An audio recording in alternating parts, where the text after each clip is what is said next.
Hello everyone, I hope आप सब ठीक होंगे।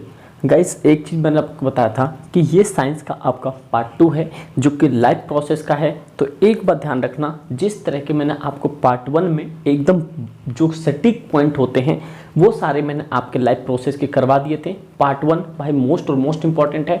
उसके अंदर से 2022 के अंदर में जितने भी क्वेश्चंस पूछे गए थे वो सारे मैंने आपको करवा दिए और मोस्ट एक्सपेक्टेड ये मानो कि इस बार भी उनमें से क्वेश्चन जरूर रिपीट होंगे।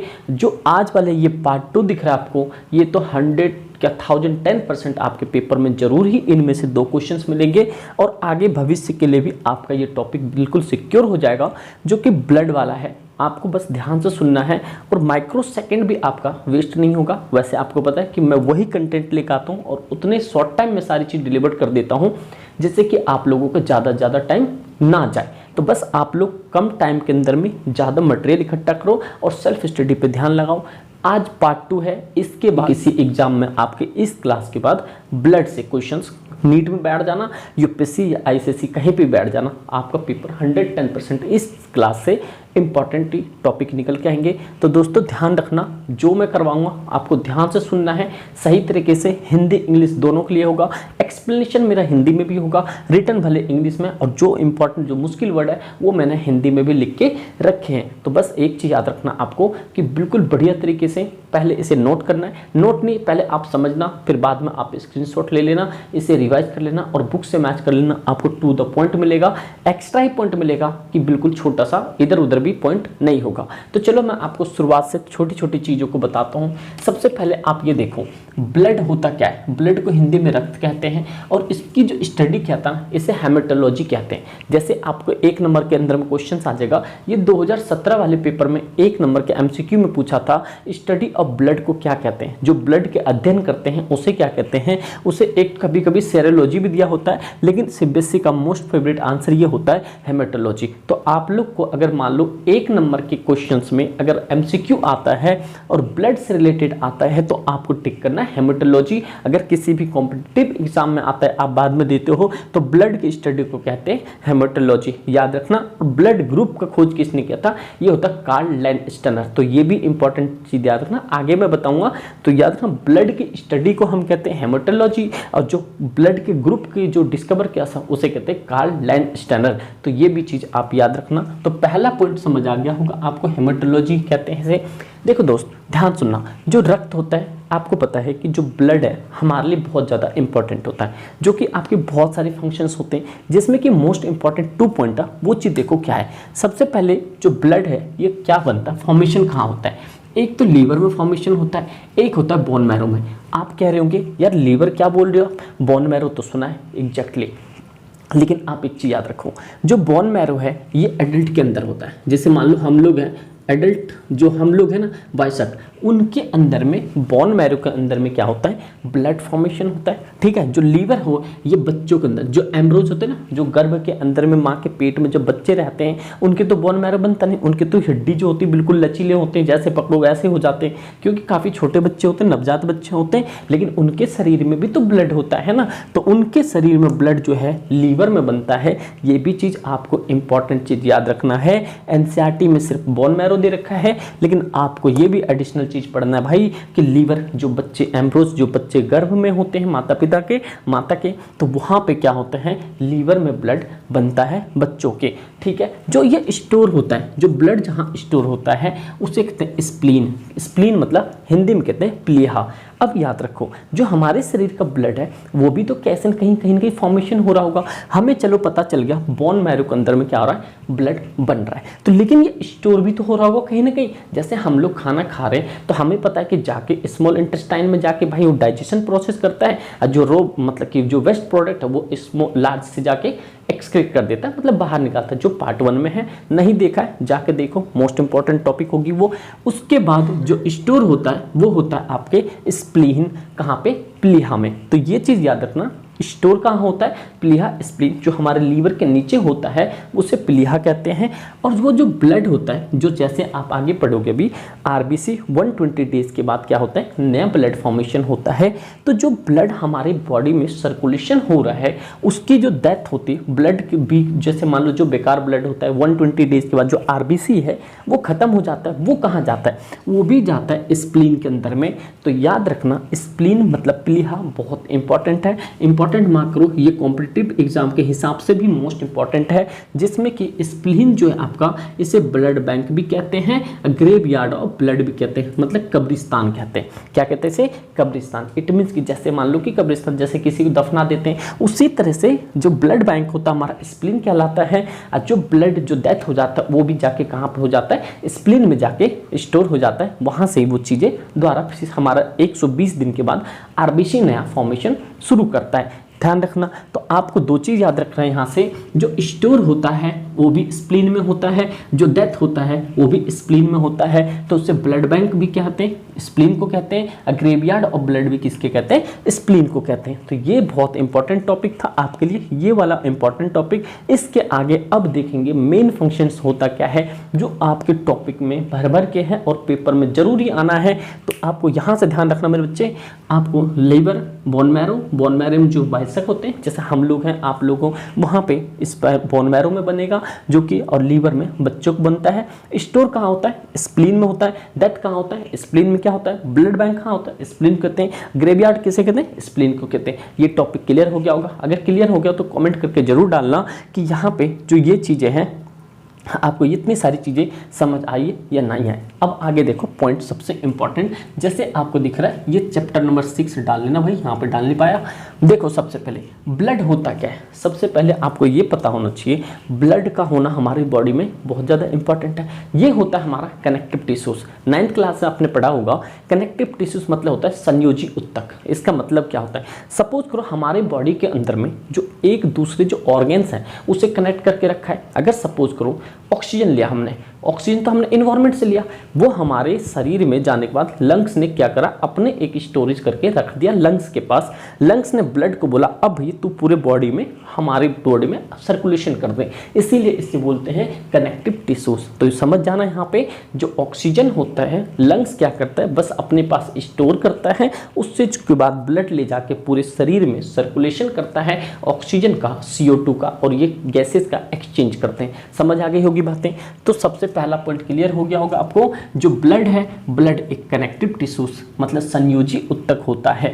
ठीक है मेरे बच्चे, अब आगे ध्यान रखना। फिर इसकी पीएच वैल्यू क्या होती है, आपने देखा होगा, अगर आपने चैप्टर पढ़ा होगा उस एसिड बेस वाला, चैप्टर नंबर 2 करवाऊंगा। अगर आप लोग कमेंट करो तो उसके भी इसी तरह से की पॉइंट्स करवाऊंगा, लेकिन कमेंट करके जरूर डालना चैप्टर 2 करवाना है तो मैं आपको डेफिनेटली करवा दूंगा, इससे बिल्कुल आप बेफिक्र रहो। लेकिन आपको इससे पहले ये चीज़ याद रखना है कनेक्टिव टिश्यू और इसकी पीएच वैल्यू क्या होती है। सबसे पहले देखो पीएच वैल्यू आपको होता है, एक स्केल होता है जो कि 0 से लेकर 14 तक होता है। 0 हमारे एसिडिक होता है, 14 हमारे मतलब बेस पे चला जाता है, जो 7 होता है क्या होता है, न्यूट्रल होता है। ये कितना है, 7.4।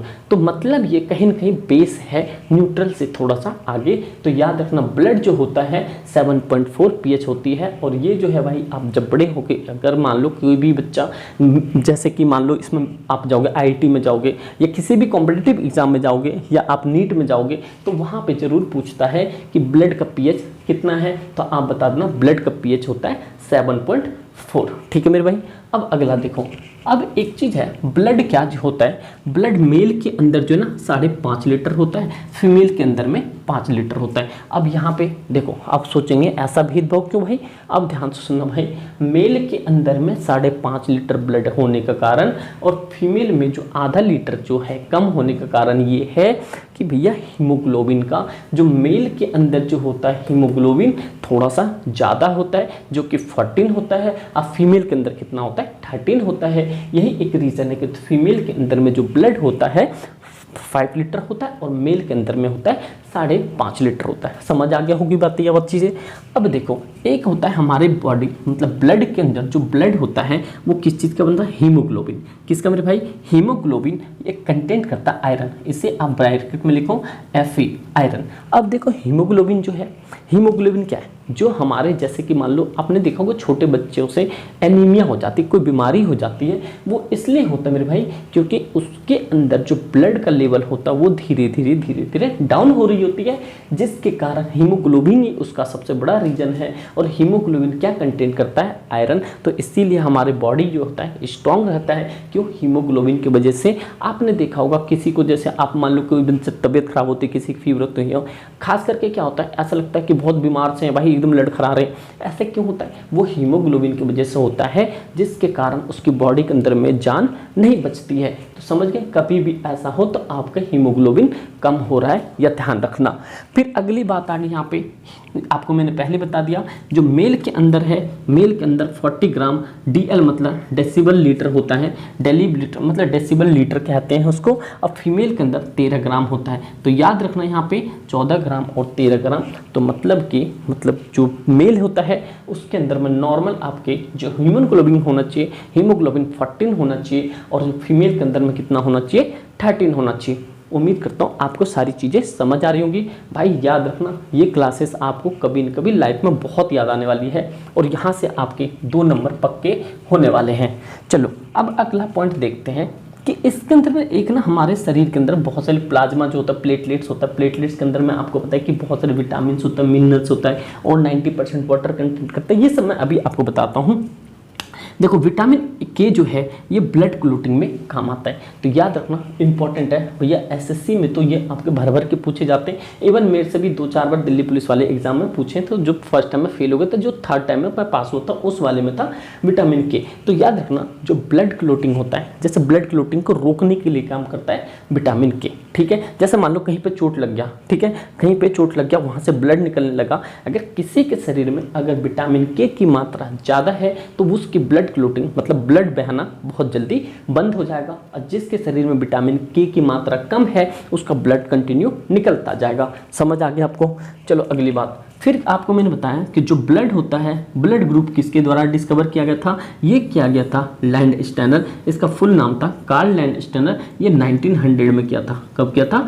1900 में। तो आपको ये भी चीज़ याद रखना है, जो ब्लड ग्रुप होता है, जैसे हमारे शरीर में सुना होगा ए होता है, AB होता है, AB मतलब AB+ होता है, 4 तरह के होते हैं। तो इसका खोज किसने किया था? कार्ल लैंडस्टेनर ने किया था ब्लड ग्रुप का। और एक चीज और लिख देता हूँ यहाँ पे, जो ब्लड ग्रुप थे हमारे 2 इंपॉर्टेंट याद रखना, एक तो O नेगेटिव याद रखना, और यहाँ पे AB। तो O जो था ना यहाँ पे O, ये यूनिवर्सल क्या होता है? यूनिवर्सल क्या होता है? डोनर होता है। क्या होता है यहाँ पे? Universal donor. मतलब आप किसी को भी दे सकते हो। AB जो होता है यूनिवर्सल रिसेप्टर होता है। क्या होता है? रिसेप्टर। अगर किसी का अगर O नेगेटिव या O पॉजिटिव है तो वैसे ऑप्शन पे डिपेंड करता है, लेकिन याद रखना O। अगर ब्लड ग्रुप आपका O है तो आप यूनिवर्सल डोनर हो, आप किसी को भी ब्लड दे सकते हो। अगर आपका ब्लड ग्रुप यहाँ पे देख लो, अगर आपका ब्लड ग्रुप मतलब यहाँ पे AB है तो आप यूनिवर्सल रिसेप्टर हो। आप किसी से भी ब्लड को, अगर सपोज करो मैं हूँ, वैसे तो मेरा O पॉजिटिव है, अगर मैं किसी को भी दे सकता हूँ, सपोज करो मेरी फैमिली में, दोस्त यार में, इवन आप लोगों को किसी की जरूरत पड़े कॉल कर सकते हो, कोई दिक्कत नहीं है, मैं आपको भी ब्लड दे सकता हूँ क्योंकि मैं O पॉजिटिव हूँ, यूनिवर्सल डोनर हूँ। अगर सपोज करो आप में से कोई भाई बहन में से आप लोग के पास AB होगा, अब मान लो किसी को जरूरत पड़ गई आसपास में, लेकिन आपको ब्लड चाहिए तो आप उनसे ब्लड ले सकते हो क्योंकि वो यूनिवर्सल रिसेप्टर होते हैं। ठीक मेरे भाई, ध्यान रखना। अगली बात होती है, एक हमारे बॉडी के अंदर में क्या होता है? एक एंटीकॉग्जिनेंट होता है जो कि हमारे बॉडी के अंदर में जो ब्लड होता है स्मूथली, जैसे आपने देखा ऑक्सीजन का काम था, लंग्स का काम था ऑक्सीजन को कैरी करना, अपने पास रख लेना और ब्लड को बुलाना और ब्लड को पूरे बॉडी में सर्कुलेशन करवा देना। ठीक है, जैसे O2 CO2 ये आगे बताता हूँ। उसी तरह से जो हमारे बॉडी के अंदर में एक होता है एंटीकॉग्जिनेंट, ये smooth flow of blood through the body, हमारे बॉडी के अंदर में ब्लड को स्मूथ करता है ले जाने के लिए। समझ आ गया? तो ये तो आपके एक की पॉइंट्स थे 7, आप जानते हो। इतने की पॉइंट्स पहले भी पता होगी, नहीं पता होगी तो अभी आप लोग को पता हो गया होगा मेरे भाई, लेकिन ये सारे बहुत ज़्यादा इंपॉर्टेंट है। ये चीज़ आप करके चलना बहुत ही इंपॉर्टेंट है। उसके बाद जो इंपॉर्टेंट टर्म्स हैं जो आपके रिटर्न में आ सकते हैं। ये तो आपके सारे के सारे फैक्ट हो गए कि आप बढ़िया सा आंसर बना सकते हो। क्योंकि देखो कंटेंट क्या, तो सब तो वही एनसीईआरटी लिखेंगे, आप एक्स्ट्रा क्या कर रहे हो, आप एक्स्ट्रा आंसर लिखने के लिए क्या कर रहे हो मेरे भाई, आप थोड़ा सा अलग कंटेंट को तैयार कर रहे हो जो आप लोगों के सामने यहाँ पे अवेलेबल है। आप लोग इजीली इन सब चीज़ों को नोट करना और पेपर के कंटेंट में डालना और एमसीक्यू में जैसे आए वैसे ही छाप देना टू द पॉइंट करके। ठीक है, चलो ये बात तो यहाँ तक क्लियर हो जाती है। अब आते हैं मेन फंक्शन हमारा किसका, ब्लड का। क्या इसका भाई मेन फंक्शन अब आता है हमारे ब्लड का। अब यहाँ से देखना जो ये ब्लड है, क्या है ब्लड, आपको पता चल गया ब्लड जो होता है उसकी स्टडी को हेमेटोलॉजी कहते हैं। ये लीवर होता है तो बोन मैरो, बोन मैरो के अंदर में एडल्ट जैसे हम लोगों में बनता है, लीवर बच्चों में बनता है। स्टोर कहाँ होता है, स्प्लीन में होता है। डेथ कहाँ, स्प्लीन में होता है। स्प्लीन को ही ब्लड बैंक कहते हैं और स्प्लीन को ही ग्रेवयार्ड कहते हैं। ये बात आपको यहाँ तक क्लियर होगी। अब जो इम्पोर्टेंट है, जो आपके थ्योरी के पर्पज से है, वो चीज़ें आपको याद रखना है। देखो कैसे, सबसे पहले बताएं ब्लड जो होता है यहाँ पे, ये आपके 55% लिख लो, यहाँ पे नहीं लिख पाया। प्लाज्मा जो है हमारे बॉडी के अंदर में एक फ्लूइड होता है। फ्लूइड मतलब लिक्विड पार्ट होती है, लिक्विड चीज़ होती है जो कि प्लाज्मा होता है हमारे शरीर में 55%। फिर होता है हमारे शरीर में एक मतलब आरबीसी, रेड ब्लड सेल, इसे कार्पेल्स भी बोलते हो, और इसका दूसरा नाम कहते हैं एर्थ्रोसाइट्स। याद रखना, एक एग्जाम में, कॉम्पिटिटिव एग्जाम में या आप इनके एंट्रेंस एग्जाम में ये पूछता है कि आरबीसी मतलब आरबीसी का दूसरा नाम क्या है, तो आप बोलोगे एर्थ्रोसाइट। जैसे यहाँ पे ERYTHROCYTS एर्थ्रोसाइट। तो इंपॉर्टेंट है, मोस्ट इंपॉर्टेंट है भाई, तो आप लोग याद रखो आरबीसी का दूसरा नाम क्या है, एर्थ्रोसाइट। ठीक है, एक होता है WBC जिसे हम कहते हैं वाइट ब्लड सेल, और इसका दूसरा नाम होता है ल्यूकोसाइट। क्या होता है, ल्यूकोसाइट। आप लोगों ने सुना होगा कैंसर होता है, ल्यूकोमिया हो जाता है। ल्यूकोमिया जो बीमारी होती है वो इसी की वजह से होता है। अभी बताऊंगा क्या चीज़ होता है, ध्यान से सुनना। तो वाइट ब्लड सेल आपको पता चल गया, WBC, इसे ल्यूकोमिया मतलब ल्यूकोसाइट कहते हैं। एक होता है प्लेटलेट्स, इसे थर्मोसाइट्स कहते हैं, जो कि हमारे लिए बहुत ज़्यादा इंपॉर्टेंट होता है मेरे भाई। और जो प्लेटलेट्स होता है ये हमारे शरीर में 1.5 लाख से लेके 4 लाख तक होना चाहिए। और ये जो है हमारे पास जो WBC है ये होता है 10 के 10,000, और ये जो होता है वो 10 के, और RBC जो है ये होता है भाई हमारे शरीर में 5 लाख। ध्यान रखना। और ये चीज़ आपको इतनी बात पता चल गई, blood, plasma, RBC, WBC, platelets, 4 चीज़ मन में रिवीजन करो तुरंत ही, फिर वीडियो को पॉज करो। आगे देखो यहाँ से, फिर क्या, प्लाज्मा हो गया, रेड ब्लड सेल हो गया, WBC का प्लेटलेट्स हो गया, ये तो आपको पता चल गया। लेकिन अब फंक्शन देखते हैं RBC का क्या होता है। इसकी लाइफ जो होती है ना 120 डेज़ की होती है। कितने दिन की होती है, 120 डेज़। जैसे आपको मैंने बताया RBC जो है 120 डेज़ की लाइफ होती है, जिसके बाद ये लोग कहाँ चले जाते हैं, स्प्लीन में चले जाते हैं। वो जो ब्लड होता है वो डेथ हो जाती है, ब्लड डेड मतलब डेड ब्लड हो जाता है, जाके ग्रेवयार्ड में बैठ जाता है। इसीलिए इसकी लाइफ जो होती है RBC की 120 दिन होती है। कितने दिन होती है, 120 डेज। इसलिए याद रखना, अगर आप किसी को ब्लड डोनेट करोगे आफ्टर 18+, तो आप लोग को टेंशन नहीं लेनी कि मेरा ब्लड कम हो जाएगा, ये हो जाएगा, कुछ भी नहीं होगा मेरे भाई। आप लोगों का आफ्टर 120 डेज, इट मीन्स कि आप बोले तो 4 महीने बाद आपके बॉडी के अंदर में नया ब्लड फिर से फॉर्मेशन होगा। आज पता चल गई होगी बातें। ये क्या करता है, ट्रांसपोर्ट O2 मतलब फ्रॉम द मतलब लंग्स। आपको मैंने पहले बताया जो RBC होता है, जो ब्लड होता है, कनेक्टिव टिश्यूज है, वही तो हमारे बॉडी के अंदर में ऑक्सीजन लंग्स में बैठा था, लंग्स से पूरी बॉडी में कौन ले गया, ये मतलब O2 मतलब O2 ले गया लंग से, कौन, RBC मतलब कार्पेल्स भी बोलते हैं, सेल भी बोल सकते हैं, कुछ भी बोल सकते हैं। यहाँ पे 120 डेज ट्रांसपोर्टेशन क्या होता है, ऑक्सीजन को लंग से क्या करता है, मतलब पूरी बॉडी में ले जाता है। और अगला जो है carry CO2 from the cell. ध्यान रखना, जो यहाँ पे क्या करता है, कैरी करता है CO2 तो ले जाता है पूरे बॉडी में, ब्लड जो है ऑक्सीजन को पूरे शरीर में ले जाता है, और CO2 को क्या करता है, बाहर निकालता है। तो यह एक, इसलिए पार्ट 1 में आपको एक क्वेश्चन बताया था कि जब भी हम ऑक्सीजन को इनहेल करते हैं, मतलब ऑक्सीजन को टेक करते हैं, इनटेक करते हैं, CO2 को रिलीज करते हैं, उस प्रोसेस को क्या करते हैं, आप लोग कमेंट करके जरूर बताना। देखते हैं कितने बच्चों को याद है। वो चीज़ आपके यहाँ आ गया। और इसके अंदर में न्यूक्लियस नहीं होता है, आप याद रखना। आरबीसी जो है आपका रेड ब्लड सेल, मतलब कि इसको आरबीसी मतलब रेड ब्लड सेल, इसके अंदर में न्यूक्लियस जो होता है बिल्कुल नहीं होता है, न्यूक्लियस होता है एब्सेंट होता है। ये कईयों बार पूछा है एमसीक्यू के फॉर्म में, आरबीसी के अंदर में न्यूक्लियस प्रेजेंट होता है, तो आपका आंसर होगा नो। ठीक है मेरे बच्चे, यहाँ पे तो ये सारी चीज़ें हो जाती आपकी आरबीसी की कंप्लीट। अगला आता है डब्ल्यूबीसी, जो कि मोस्ट इंपॉर्टेंट है। अब ध्यान से सुनना, होता क्या है। आपने देखा डब्ल्यूबीसी ये हमारे शरीर में 10,000 तक डब्ल्यूबीसी प्रेजेंट होता है, और इसकी जो लाइफ होती है ये 4 डेज की होती है। कितने डेज की होती है, मतलब 1 वीक। कहीं कहीं किताबों में 1 वीक भी दिया होगा। अब प्लाज्मा आप कहीं कहीं देखोगे तो 55 से 60% भी दिया है, लेकिन एनसीईआरटी में आपके 55% दिया है। तो इसलिए भाई हम एनसीईआरटी को लेकर चलेंगे, क्योंकि ये देखो फूफा बैठे हैं एनसीईआरटी वाले। ठीक है, तो इसीलिए याद रखना कि व्हाइट ब्लड सेल मतलब 10,000 होता है, इसे ल्यूकोसाइट भी कहते हैं। ये इंपॉर्टेंट पॉइंट याद रखना भाई। और इसकी लाइफ कितने डेज की होती है, 4 डेज की। और ये जो होता है इसके अंदर में न्यूक्लियस प्रेजेंट होता है।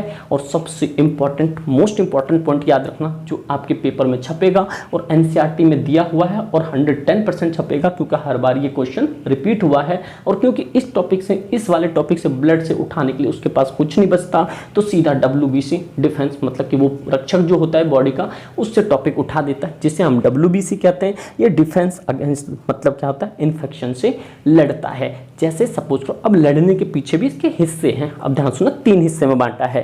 तो आपको अभी तक याद रखना है, डब्ल्यूबीसी को हम दूसरा नाम ल्यूकोसाइट कहते हैं। ये 4 से 7 दिन इसकी लाइफ होती है। दूसरा जो होता है ये इसके अंदर में न्यूक्लियस प्रेजेंट होता है, और ये होता है defence against the infection. Infection से क्या करता है, ये लड़ता है। क्यों, ध्यान से सुनना कैसे। सपोज करो कोई बैक्टीरिया है, सपोज कोविड है। कोविड ने क्या करा है, हमारे बॉडी के अंदर में एंटर हुआ। एंटर होने के बाद जो हमारी बॉडी की एंटीबॉडी है, एंटीबॉडी एक्टिव हो जाता है, उससे लड़ता है। जो आप देख रहे हो यहाँ पे एंटीबॉडी जो है लड़ता है, उस कोविड से एंटीबॉडी लड़ रहा है। एंटीबॉडी जब धीरे धीरे थक जाता है तो वो किसके पास जाता है, लिम्फोसाइट के पास जाता है। किसके पास जाता है, लिम्फोसाइट के पास जाता है। और लिम्फोसाइट को कहता है, अरे चाचा उठ जा, यहाँ पे लिम्फोसाइट कहता है कि भैया देखो हुआ क्या। तो वो कहता है कि कोरोना आ गया, कोविड। वो छोटी आंख वाला, आपको पता है ना, जो छोटी आंख वाला किसे कहते हैं, चाइना को। लेकिन उसको यही नहीं पता कि इंडियन इकोनॉमिक को पीछे करने की सोच जो है ना, उसकी बहुत पुरानी है, लेकिन कभी हो नहीं पाया, कभी ना हो पाएगा। और उनको यही पता होना चाहिए, क्या पता ये वीडियो वायरल हो जाए और पता चल जाए उस चाइना जैसे जो लोग होते हैं चाइना के अंदर में, वैसे छोटी छोटी आंख वाले अपने इंडिया के अंदर मोमोज बेचते हैं। आप लोग को पता होगा, लेकिन इनको पता नहीं। ये पाकिस्तान और चाइना ये दोनों सोच रहे हमको दबा दें, लेकिन ऐसा नहीं हो सकता। ठीक है मेरे भाई, जैसे अभी आप लोगों यंगस्टर, आप लोग डिफेंस में जाना, जिस मर्जी में जाना, जो भी फील्ड में, देश के लिए झंडा गाड़ देना मेरे भाई। ठीक है, तो यहाँ पे याद रखना एंटीबॉडीज जो है किसके पास जाता है, लिम्फोसाइट के पास जाता है। लिम्फोसाइट आता है और एंटीबॉडीज के साथ मिलके फाइट करता है और कोविड को बिल्कुल खत्म कर देता है, या किसी दूसरी बीमारी को खत्म कर देता है। जो वो बीमारी खत्म करता है तो वो चाहता है वो बॉडी में रह जाता है, और जो बॉडी के अंदर में जो बैक्टीरिया या वायरस को खत्म किया है उसे कौन खा जाता है, मोनोसाइट खा जाता है। क्योंकि मोनोसाइट जो बैक्टीरिया होता है, अगर वो बॉडी में रह गया तो क्या करेगा, जो बॉडी सर्कुलेशन होने में थोड़ी सी दिक्कत होगी। इसीलिए क्या होता है, मोनोसाइट डब्ल्यूबीसी के अंदर में प्रेजेंट होता है, जो कि इन दोनों को क्या करता है, मिला के जो बैक्टीरिया को मार के गिराया है उसको क्या करता है, मोनोसाइट खा जाता है। क्योंकि मोनोसाइट का साइज जो होता है बड़ा हो जाता है। और याद रखना लिम्फोसाइट के अंदर में टी सेल होती है। एक्चुअल में टी सेल सबसे पावरफुल होता है, जो बैक्टीरिया या किसी भी वायरस से लड़ने में ज़्यादा सक्षम होता है। तो डब्ल्यूबीसी आपको समझ आ गया होगा। डब्ल्यूबीसी को आप कहते हैं ल्यूकोसाइट। ये 4 दिन की इसकी लाइफ होती है। ये इसके अंदर न्यूक्लियस प्रेजेंट होता है, ये इन्फेक्शन से लड़ता है। आपने देखा इसके अंदर एंटीबॉडीज होती है। एंटीबॉडीज अकेला काम करता है तो सीधा ये लिम्फोसाइट के पास जाता है। लिम्फोसाइट के पास टी सेल होती है, फिर वहाँ पे मोनोसाइट्स आता है और उस जो वेस्ट प्रोडक्ट होगा जैसे बैक्टीरिया वायरस उसको क्या करता है, खा जाता है। अब दूसरा एक बचता है मेरे भाई प्लेटलेट्स। आपको पता है मलेरिया हो जाता है तो प्लेटलेट्स, डेंगू हो जाता है तो प्लेटलेट्स क्या होते हैं, डाउन हो जाते हैं और हम क्या होते हैं, नर्वस हो जाते हैं और हमारे पास उतनी क्षमता नहीं होती कि हम चल पाएँ। इसी की तरह से रीजन है एक इसके हमारे बॉडी के अंदर में जो प्लेटलेट्स है, देखना जो प्लेटलेट्स होते हैं ना वो बहुत एनर्जेटिक होते हैं बंदे, ठीक है, जिसके अंदर में हीमोग्लोबिन और प्लेटलेट बहुत ज़्यादा मस्ट है भाई। जब भी तो आप लंबे टाइम तक सेटिंग कर पाओगे। तो याद रखो आपके अंदर में डाइट बढ़िया लो और हीमोग्लोबिन तगड़ा होना चाहिए। अगर मेल फीमेल हो तो आपके सामने पता है कि मेल अगर आप ना 11 से 14 के बीच में भी है तो ठीक है, इतना चलेगा। ठीक है, प्लेटलेट्स को कहते हैं देखो थर्मोसाइट। प्लेटलेट्स का दूसरा क्या नाम है? थर्मोसाइट। और ये जो होता है हमारे जो बॉडी के अंदर में हेल्प करता है क्लोटिंग में। क्लोटिंग मतलब वही जो बताया मैंने आपको, विटामिन ए। जैसे मान लो कभी भी तुरंत ही कट गया, कटने के बाद जो ब्लड बहने लगता है, जो प्लेटलेट्स होती शरीर में, उसे तुरंत ही क्या करता है? बचाने का काम करता है, जिससे ये क्या हो? बच जाए। ठीक है मेरे भाई, तो help in the clotting blood, blood को कोलेक्ट करने में थोड़ा सा मदद करता है। और विटामिन के जिसकी बॉडी में होती है उसकी जो मतलब क्लोटिंग ऑफ ब्लड नहीं होता है। ठीक है मेरे भाई।